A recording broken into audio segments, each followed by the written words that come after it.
El hombre, al estar condenado a ser libre, lleva sobre sus hombros el peso íntegro del mundo. Es responsable del mundo y de sí mismo en tanto que manera de ser. Esa responsabilidad absoluta no es, por lo demás, aceptación. Es simple reivindicación lógica de las consecuencias de nuestra libertad. Jean-Paul Sartre, El ser y la nada. Cuarta parte, capítulo 1.3.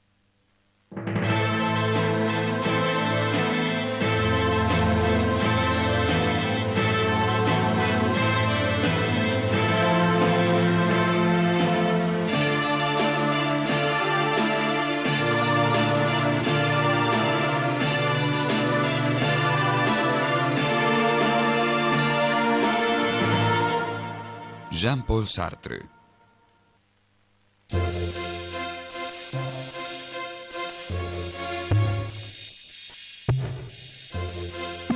Jean-Paul Sartre nació en París en 1905. Cuando tenía 2 años falleció su padre y quedó al cuidado de su madre y sus abuelos maternos. Jean-Paul pasó por varias escuelas, pero completó su enseñanza básica con maestros privados y luego ingresó en el Liceo o Escuela Normal de París. La familia materna y el abuelo son de apellido Schweitzer.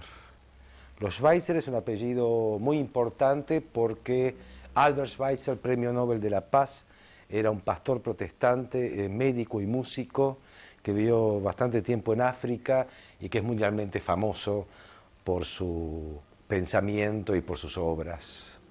Y esta es la familia materna, es decir, que él fue criado por los Schweitzer como hijo único.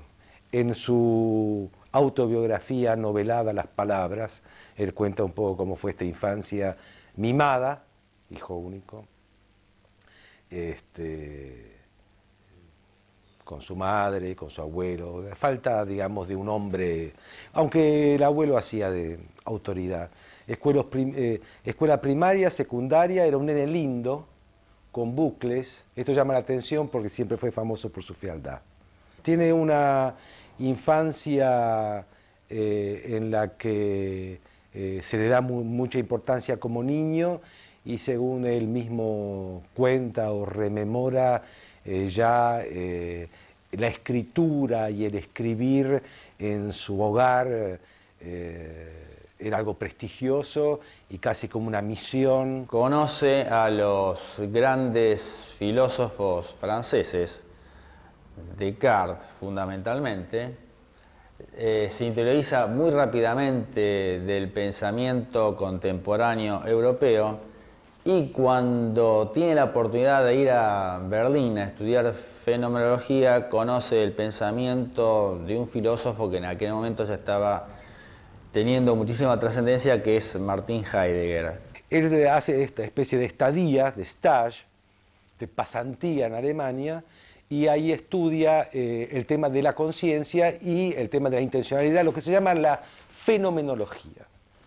Es una corriente filosófica. Y esta corriente filosófica es lo que a él le hace elaborar una serie de textos, algunos breves, otros como lo imaginario un poquito más amplios, en los que él pone allá en funcionamiento la bibliografía que leyó y todas estas cuestiones que tienen que ver con el tema de la conciencia. La fenomenología es una corriente filosófica muy en boga en esa época y todavía aún, ¿no? Que tiene mucha influencia en el medio.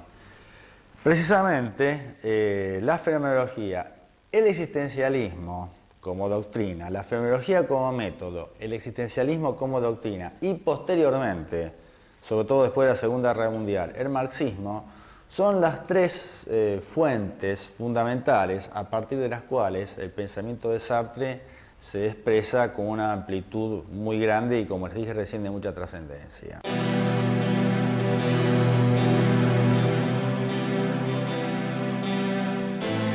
De vuelta en París, en 1929, Sartre formó pareja con su condiscípula Simone de Beauvoir, quien sería su compañera hasta el fin de su vida, y se dedicó a la enseñanza de la filosofía. Entre 1935 y 1936, escribió La trascendencia del ego y La imaginación. Estas obras inaugurarían el primer período de su obra. La obra de Sartre pasa por varios periodos. El primer periodo, que va de los años 1935 al año 1943-44 aproximadamente, fundamentalmente la obra anterior al Ser y la Nada que más remarcamos es el bosquejo de una de las teorías de las emociones, y en esta obra y en los textos literarios de Imaginaire o los textos de Baudelaire muestra lo que él llama la trascendencia del ego. La trascendencia del ego es el yo puesto precisamente como pivote del mundo y la reflexión del mundo a partir del ego. El yo como centro fundamental de un mundo que siempre es un presente. Esto hay que tenerlo muy en cuenta. En 1939 dio a conocer un volumen de cuentos, El Muro, y un ensayo filosófico, siempre dentro de la corriente fenomenológica, El bosquejo de una teoría de las emociones.